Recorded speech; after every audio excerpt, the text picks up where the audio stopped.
என் நெஞ்சில் குடியிருக்கும்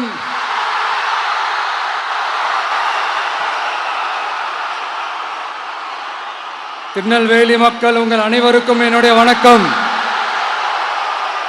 வணக்கம் வணக்கம் வணக்கம் வணக்கம். எல்லாரும் எப்படி இருக்கீங்க?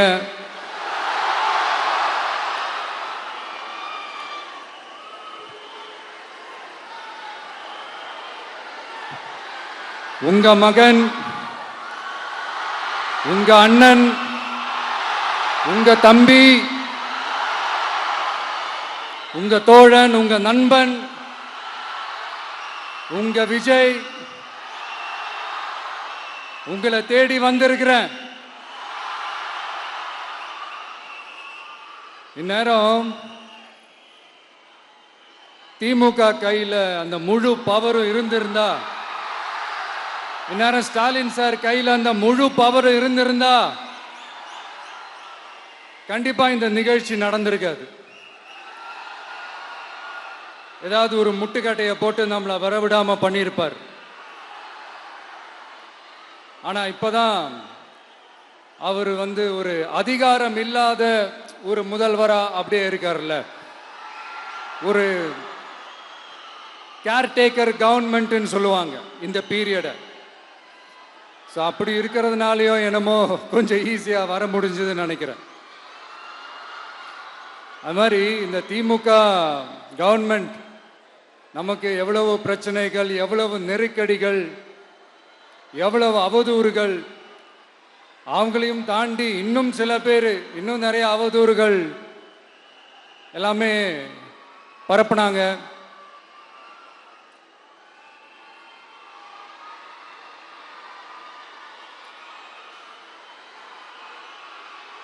இந்த திமுக கூட்டணிக்கும் பாஜக கூட்டணியுமே இவங்க ரெண்டு பேருமே வெளியில வேணா தனித்தனியா இருப்பாங்க, ஆனா உள்ளுக்குள்ள இவங்க ரெண்டு பேருமே ஒண்ணுதான். இவங்க ரெண்டு பேருக்குமே ஒரே நோக்கம்தான். அது என்ன நோக்கம் தெரியுமா? உங்களுக்காக நல்லது செய்ய, உங்களுக்காக உழைக்க, உங்களோட கூடவே நிக்க இந்த விஜய் வந்துடக்கூடாது. அதுதான் அவங்களுடைய அந்த நோக்கமே. ஏன்னா இந்த விஜய் வந்ததிலிருந்து அவங்க நிறைய இந்த ஊழல்லாம் செஞ்சுக்கிட்டு இருந்தாங்கல்ல, ஒரு லிஸ்ட் போட்டு சொன்னல, அதெல்லாம் அவங்களால செய்ய முடியாம போச்சு. எல்லாத்துலயும் மண்ணு விழுந்துருச்சு. அதனால செம்ம கோபத்தில் இருக்கிறாங்க என் மேல. அதே மாதிரி அடுத்து ஆட்சிக்கு வர முடியாத ஒரு சூழ்நிலைய மக்களே நீங்களே ஆல்ரெடி உருவாக்கிட்டீங்க. இந்த கூட்டணி கணக்கு, அந்த கணக்கு, இந்த கணக்கு எதுவுமே எடுபடல. இந்த அரித்மேட்டிக் கணக்கு, மேத்தமேட்டிக்ஸ் கணக்கு எல்லாமே மண்ணுக்குள்ள புதைச்சிட்டீங்க. அப்புறம் இந்த கொள்ளையடிச்சு வச்சிருக்கிற இந்த பணத்தை எல்லாம் வச்சு கல்லாப்பட்டி கூட்டணின்னு ஒன்று சேர்த்து வச்சிருந்தாரு. அது எல்லாமே இப்ப கலகலத்து போய் நிக்குது. டாப் தனியா, பாட்டம் தனியா, ரீப்பர் தனியா, ஜாயிண்ட் தனியா, அப்படி நிக்குது தனித்தனியா. எல்லாமே அப்படியே ஒட்ட வச்சுக்கிட்டு இருக்கிறாரு.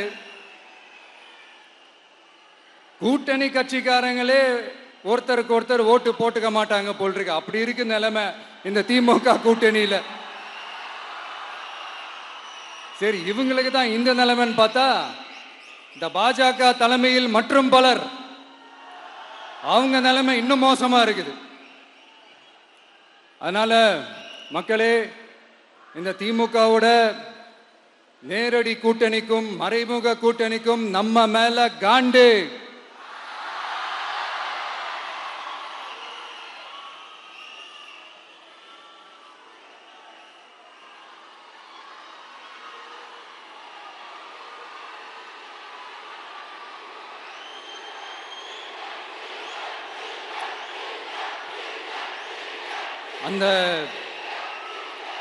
அந்த காண்டுக்கு ஒரு காரணம் என்ன தெரியுமா? அவங்க வீட்டிலேயே, அவங்க குடும்பத்திலேயே விசில் சத்தம் பலமா கேக்குதான்.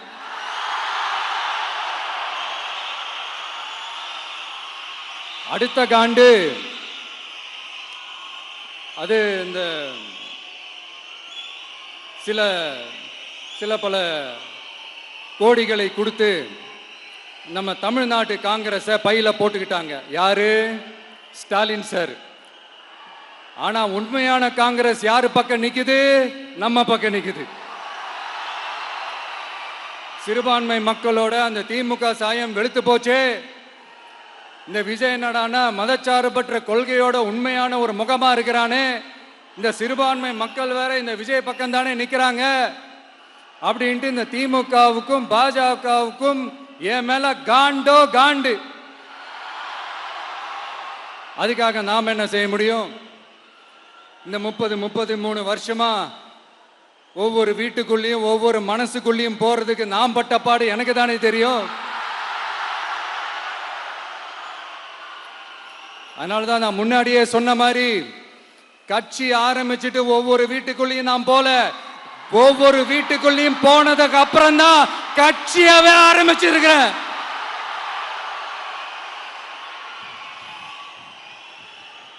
இது இந்த அரசியல் இரசியல் எல்லாத்தையும் தாண்டி இருக்கிற ஒரு உறவு. கட்சி கிட்சி எல்லாத்தையும் தாண்டி இருக்கிற ஒரு உறவு. இது ஒரு பூர்வ ஜென்ம பந்தம். இது சும்மா இந்த அரசியல் ஆதாயம் தேடுறவங்களுக்குலாம் இது என்னன்னே புரியாது. இது மற்றவங்களுக்கு வேணா எலெக்ஷன். ஆனா இந்த விஜய்க்கும் விஜய் கூட நிக்கிறவங்களுக்கும் இது ஒரு இமோஷன். நான் சந்தோஷப்பட்டா மக்கள் சந்தோஷப்படுறாங்க, மக்கள் சந்தோஷப்பட்டா நான் சந்தோஷப்படுறேன். எனக்கு ஒண்ணுனா மக்களுக்கும், மக்களுக்கு ஒண்ணுனா எனக்கும். கண்ணு கலங்கும். எவ்வளவு அவதூறுகள். இந்த கரூர் விஷயத்தை பத்தி ஊருக்கே தெரியும். ஆனா போடு, விஜய் மேல பழிய போடு. என்னடா இவ்வளவு பெரிய ஒரு பழிய தூக்கி விஜய் மேல போட்டாலும் மக்கள் விஜய் கூடவே நிக்கிறாங்க. இது என்னடா அதிசயமா இருக்குது அப்படின்ட்டு அது ட்ரை பண்ணி பார்த்தாங்க. அது மக்கள் கிட்ட எடுபடல. சரி, அடுத்து வேற என்ன பண்ணலாம்? முடக்கு. ஜனநாயகனா முடக்கு. படத்தை முடக்கினா கொஞ்சம் பையன் கொஞ்சம் டிஸ்டர்ப் ஆயிடுவான். அதனால படத்தை முடக்கி. இது யாரு முடக்கினாங்கன்றது உங்களுக்கே தெரியும். அது நான் சொல்ல வேண்டிய அவசியம் உங்களுக்கு இல்லை. ஆனா இவன் நாடா இவன் படத்தை முடக்கினாலும் அவன் பாட்டுக்கு அதை கண்டுக்காம அவன் பாட்டுக்கு வேலையை பார்த்துட்டு போயிட்டே இருக்கான். அதுவும் எடுபடலை. சரி, அடுத்து வேற என்ன பண்ணலாம்? போடு, எஸ்ஓபின்னு ஒண்ணு போடு. விஜய்க்கு மட்டும் தனியா ரூல்ஸ், தனியா ரெகுலேஷன்ஸ், தனியா கண்டிஷன்ஸ். அவனுக்கு மட்டும் போடு. மற்ற கட்சிகள்லாம் விடு, விஜய்க்கு மட்டும் தனி கண்டிஷன்ஸ் போடு. அவன் வெளியவே வரக்கூடாது, மக்களை சந்திக்கவே கூடாது. என்னாச்சு? அதுவும் எடுபடல. சரி, அடுத்து வேற என்ன பண்ணலாம்? நம்மளை சுத்தி இருக்கிறவங்கள வச்சு, அதாவது இத்தனை வருஷமா வெயிட் பண்ணி இப்போ எலெக்ஷனுக்கு 30 நாளைக்கு முன்னாடி கரெக்டா அந்த டைம் பார்த்து ஒரு அவதூறு பரப்ப வேண்டியது. அது என்னன்னு உங்களுக்கே தெரியும். அதுவும் மக்கள் கிட்ட எடுபடல. அது மாதிரி எத்தனை சோதனைகள், எத்தனை வேதனைகள் நீங்க கொடுத்தாலும் இந்த திமுக நாளையோ இல்ல இந்த பாஜக நாளையோ இல்ல இந்த மற்ற பலர் நாளையோ இல்ல எந்த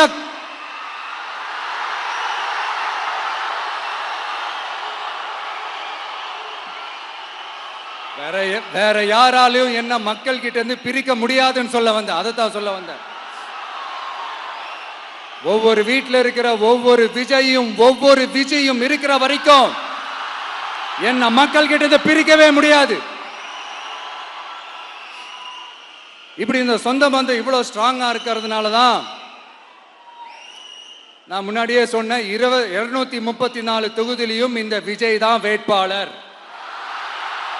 அப்படின்னு தான் அதை நான் செஞ்சிருக்கிறேன். ஏன்னா நம்மளுடைய வேட்பாளர்கள் யாரும் டாட்டாவோ பிர்லாவோ அம்பானியோ அதானியோ கிடையாது. நம்ம வீட்டில் இருக்கிறவர், நம்ம குடும்பத்தில் இருக்கிற ஒருத்தரை தான் நான் வேட்பாளராக செலக்ட் பண்ணியிருக்கிறேன். அப்படி செலக்ட் பண்ணி தான் உங்ககிட்ட நான் ஒப்படைச்சிருக்கிறேன். அதனால அந்த வேட்பாளர் வேற, இந்த விஜய் வேற அப்படின்னு நினைச்சிடாதீங்க.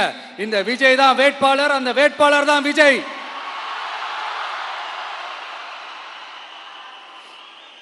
இத்தனை வருஷம் யார் யாருக்கோ ஓட்டு போட்டீங்க. ஆனா இந்த வருஷம் உங்க வீட்டில் இருக்கிற ஒருத்தருக்கு, உங்க வீட்டில் இருக்க நம்ம குடும்பத்தில் இருக்கிற ஒருத்தருக்கு நம்ம ஓட்டு போட போறோம். அந்த வேட்பாளர்களுக்கு நீங்க ஓட்டு போடுறது நமக்கு நாமளே ஓட்டு போட்டுக்கிற மாதிரி. அந்த வேட்பாளர் ஜெயிச்சா நாம ஜெயிச்ச மாதிரி. இப்படிப்பட்ட ஒரு எமோஷனலான ஒரு எலெக்ஷனை தமிழ்நாடு இல்ல, இந்தியாவே பார்த்திருக்காது. இது நீங்க எவ்ரி 5 இயர்ஸ் வர ஒரு எலெக்ஷன் மாதிரி இதை நினைச்சிடாதீங்க. இது வேற, இது ஒரு அதிசய எலெக்ஷன். 50 வருஷத்துக்கு ஒரு வாட்டி நடக்கிற ஒரு எலெக்ஷன் மாதிரி. அதனால அந்த சான்ஸை மிஸ் பண்ணிடாதீங்க மக்களே. ஒரு காமராஜர் தானா, ஒரு அண்ணா தானா, ஒரு எம்ஜிஆர் தானா நம்ம தமிழ்நாட்டுக்கு? அவங்கள மாதிரி வேற யாருமே வந்துட மாட்டாங்களா அப்படின்னு நீங்க ஏங்கினது எனக்கு தெரியும். அத மனசுல வச்சுக்கிட்டு தான் நம்ம டிவிக்கே வந்திருக்கிறோம். நம்ம டிவிக்கு யார் யார் மாதிரி எல்லாம் உழைக்கும்னு சொல்லவா? ஐயா முத்துராமலிங்க தேவர் மாதிரி, ஐயா வீரன் சுந்தரலிங்கம் மாதிரி, ஐயா வாவுசி மாதிரி, ஐயா அழகு முத்துக்கோன் மாதிரி, ஐயா கட்டமொம்மன் மாதிரி, ஐயா ஒண்டி வீரன் மாதிரி, ஐயா குரூஸ் பெர்னாண்டஸ் மாதிரி மாதிரி ஒட்டுமொத்த தமிழ்நாட்டு மண்ணுக்கும் உழைக்கும், உழைச்சிக்கிட்டே இருக்கும். இந்த எலெக்ஷன்ல நம்ம டிவிக்கு ஆட்சி அமைஞ்சா அது என்ன அமைஞ்சா அமைக்கிறோம். எப்படி அமைக்கிறோம்? நம்ம டிவிக்கு ஆட்சி அமைஞ்ச உடனே பெண்கள், இளைஞர்கள் எல்லாருமே நல்லா இருப்போம், நல்லா இருப்போம், நல்லா இருப்போம். விவசாயிகள், மீனவர்கள், உழைக்கிற மக்கள் எல்லாருமே நல்லா இருப்போம், நல்லா இருப்போம், நல்லா இருப்போம். இன்னும் பல வருஷத்துக்கு நம்மளுடைய குடும்பங்கள், நம்மளுடைய சந்ததிகள், நம்மளுடைய தலைமுறைகள் எல்லாருமே நல்லா இருப்போம், நல்லா இருப்போம், நல்லா இருப்போம். அதனாலதான் மீண்டும் மீண்டும் சொல்றேன், வேற யாருக்காவது ஓட்டு போட்டு உங்க ஓட்டை வேஸ்ட் பண்ணிடாதீங்க. அதனாலதான் பார்த்து பார்த்து உங்களுக்கான வாக்குறுதிகளை நாம அதை அறிவிச்சிட்டு இருக்கிறோம். சொல்லாதத, செய்ய முடியாததெல்லாம் சொல்லவே மாட்டோம். அதுல ரொம்ப உறுதியா இருக்கிறோம். சொல்லாததை செய்வோம், அது வேற விஷயம். ஆனா செய்யறத மட்டும் தான் சொல்லுவோம். யங்ஸ்டர்ஸ், விவசாயிகள், மீனவர்கள், இந்த மாதிரி பல திட்டங்கள் இருக்கு. எல்லாத்தையுமே நிறைவேற்றுவோம். இந்த விஜய் அதை சாத்தியமாக்கி காட்டுவான். இதை நான் ஏன் இவ்வளவு ஸ்ட்ராங்கா சொல்றேன் அப்படின்னா, மக்கள் பணத்திலிருந்து ஒரு பைசா கூட தொட வேண்டிய அவசியமே எனக்கு இல்லை. உங்களுக்கு புரியுதுங்களா? உங்களுக்கு மக்களுக்கு தப்பே நடக்காது, தப்பே நடக்க விட மாட்டேன். இப்ப நான் சொன்னல, மக்கள் காசுல இருந்து ஒரு பைசா கூட தொட மாட்டேன்னு. அதை இப்ப ஆண்டுகிட்டு இருக்கிறவங்க, இதுக்கு முன்னாடி ஆண்டவங்க தில்லா சொல்ல முடியுமா? என்னை எதிர்த்துட்டு இருக்கிறவங்களால தில்லா, கட்ஸா, கெத்தா இத சொல்ல முடியுமா? நீங்க ஒழுங்கா ஆட்சி நடத்திருந்தா பெண்கள் பாதுகாப்பு ஏன் இவ்வளவு மோசமா இருக்குது? இளைஞர்களுக்கு ஏன் வேலை வாய்ப்பு இல்லாம போச்சு? போதைப் பொருள் கலாச்சாரம் ஏன் அதிகமா இருக்கு? சட்டம் ஒழுங்கு ஏன் சரியா இல்ல? வன்முறை ஏன் தலைவரிச்சு ஆறுது? இதுக்கு உங்களால பதில் சொல்ல முடியுமா ஸ்டாலின் சார்? பதில் சொல்ல தகுதி இருக்கான்னு தான் கேட்டிருக்கணும். ஆனா கொஞ்சம் நாகரிகம் கருதி அப்படி வேணான்னு பாக்குறேன். 2-2.5 வயசு குழந்தைய துள்ள துடிக்க உங்க திமுக நிர்வாகி ஒருத்தன் கொன்னான, அதுக்கு என்ன பதில் சொல்ல போறீங்க? விளாத்திக்குளம் பக்கத்துல +2 படிக்கிற ஒரு பொண்ணு டாய்லெட் வசதி சரியா இல்லாம ஒரு அவசரத்துக்கு காட்டு பக்கம் போய் ஒதுங்கினாங்களே, என்னாச்சு? இந்த உலகத்தை விட்டே போயிட்டாங்க. அதுக்கு என்ன பதில் சொல்ல போறீங்க? இந்த பிள்ளைங்களை உங்களால திருப்பி கொடுக்க முடியுமா சார்? 5 வருஷமா போலீஸ் டிபார்ட்மெண்ட் கையில வச்சுக்கிட்டு என்ன சார் பண்ணீங்க? பொம்மைகள் மாதிரி வச்சு விளையாடிட்டு இருந்தீங்களா? ஒரு மனசாட்சின்றது வேணாம். நாங்குநேரி பிரச்சனையை பத்தி பேசினா அது போதையில நடந்துச்சான், போதை பொருட்கள்னால அது நடந்துச்சான். பெரிய கண்டுபிடிப்பு எங்களுக்கு தெரியாது பாரு, அது எங்களுக்கும் தெரியும் உங்களுக்கும் தெரியும். கேள்வி அது இல்ல, அதை ஏன் தடுக்கலன்றதுதான் எங்களுடைய கேள்வி. இது மட்டுமா? மணலை திருடுறாங்க, மண்ணை திருடுறாங்க, மலைகளை முழுங்குறாங்க, சட்டவிரோதமா கல்குவாரி நடத்துறாங்க, மணல் மாஃபியா அது ஒரு பக்கம் நடந்துகிட்டு போகுது, இன்னொரு பக்கம் மினிஸ்டர்ஸ் கொள்ளையடிக்கிறாங்க, இன்னொரு பக்கம் குடும்பமா சேர்ந்து கொள்ளையடிக்கிறாங்க. டாஸ்மாக்ல ஊழல், நகராட்சி துறையில ஊழல், இப்படி ஊழல் ஊழல், ஆட்சி முழுக்க ஊழல் ஊழல்லே ஊறி போய் நாரி போய் கிடக்குது. எந்த மூஞ்ச வச்சுக்கிட்டு சார் வந்து ஓட்ட கேட்பீங்க?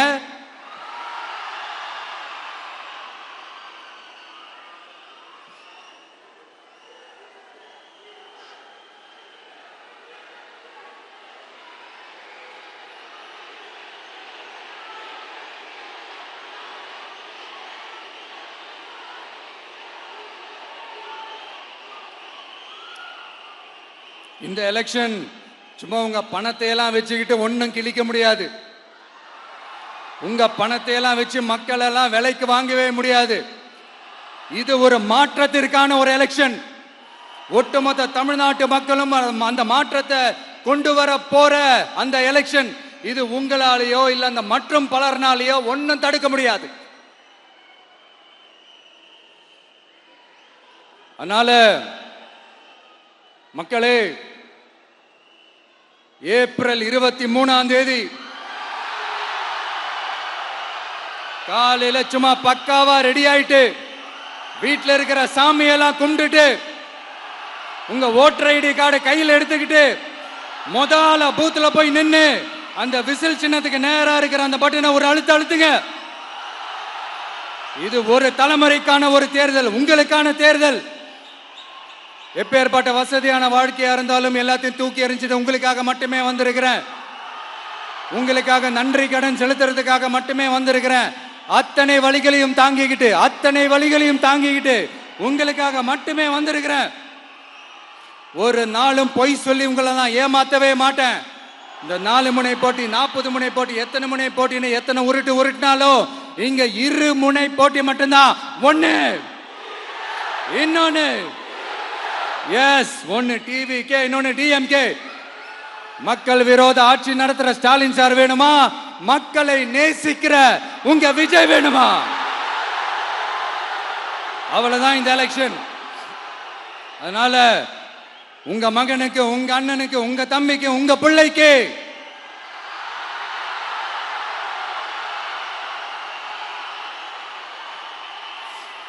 ஒரே ஒரு வாய்ப்பு கொடுங்க.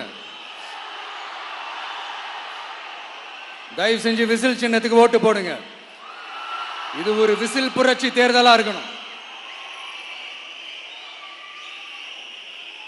நான் தன்னந்த நீயாளு, நீ நம்ம பாரு, கொஞ்சம் நவந்தனா இங்க 8 கோடி பேரு, மிரல போது ஸ்டேட்டு நம்ம விசில் சத்தம் கேட்டு, நல்ல வங்க வாழ இங்க விசில் கடி ஓட்டே, கடைசி நம்பிக்கை மக்களை தேடி வருது, அதை இறுக்கி புடிச்சு ஒரு வரலாறு எழுது. உங்க விஜய், நான் வரேன். விசில் அடிக்க ரெடியா? கான்பிடண்டா இருங்க, நல்லதே நடக்கும், வெற்றி நிச்சயம். மீண்டும் சந்திக்கும் வரை நன்றி, வணக்கம்.